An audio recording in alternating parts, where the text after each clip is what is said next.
నమస్తే, welcome to NCN news. నేను పుష్ప. బులెటిన్ల ముందుగా హెడ్లైన్స్ చూద్దాం. కూటమి ప్రభుత్వం భవన నిర్మాణ కార్మికులకు ఇచ్చిన వాగ్దానాన్ని నిలబెట్టుకోవాలంటూ ఐఎఫ్టీయూ ఆధ్వర్యంలో ఆందోళన.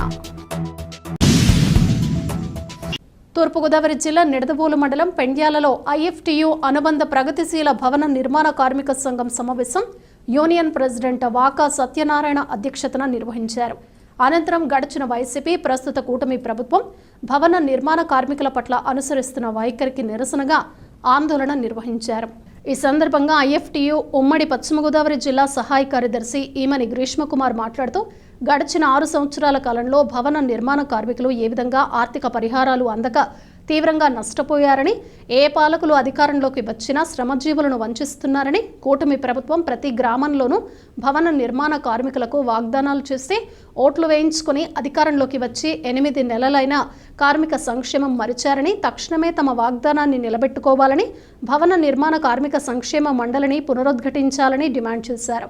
ఈ కార్యక్రమంలో యూనియన్ సెక్రటరీ కారింకి రమేష్, ప్రత్తిపాటి వెంకటేశ్వరరావు, మిద్దె రాంబాబు, వేల్పూరి శ్రీను, వాకా రాంబాబు, కె హరీష్, పుల్లూరి దుర్గాప్రసాద్ తదితరులు పాల్గొన్నారు. వర్ధిల్లాలి పెండ్యాల భవన నిర్మాణ కార్మిక సంఘం. వర్ధిల్లాలి పెండ్యాల భవన నిర్మాణ కార్మిక సంఘం. మిత్రులారా, ఈరోజు పెండ్యాల గ్రామంలో భవన నిర్మాణ కార్మికుల సమావేశం జరుగుతూ ఉంది.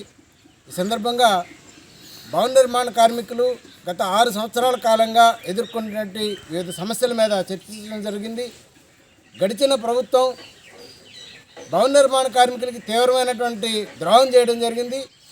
గడిచిన వైసీపీ పాలనలో ₹1 కూడా భవన నిర్మాణ కార్మికులకి సంక్షేమ పథకం ఏది కూడా విడుదల కాలేదు.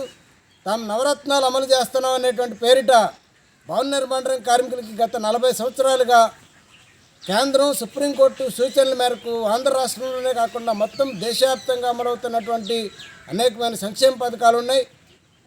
భార్యకు కానీ కుమార్తెకు కానీ ప్రసవం అయితే ఆ ప్రసూతి కానుక కింద 20,000 ఇచ్చేటువంటి వాళ్ళు, అమ్మాయి వివాహం జరిగితే 20,000 ఇచ్చేటువంటి వాళ్ళు, కార్మికుడు అనారోగ్యం అయితే రోజుకి ₹300 చొప్పున 3 నెలల పాటు ఆర్థిక సహకారం వచ్చేటువంటిది.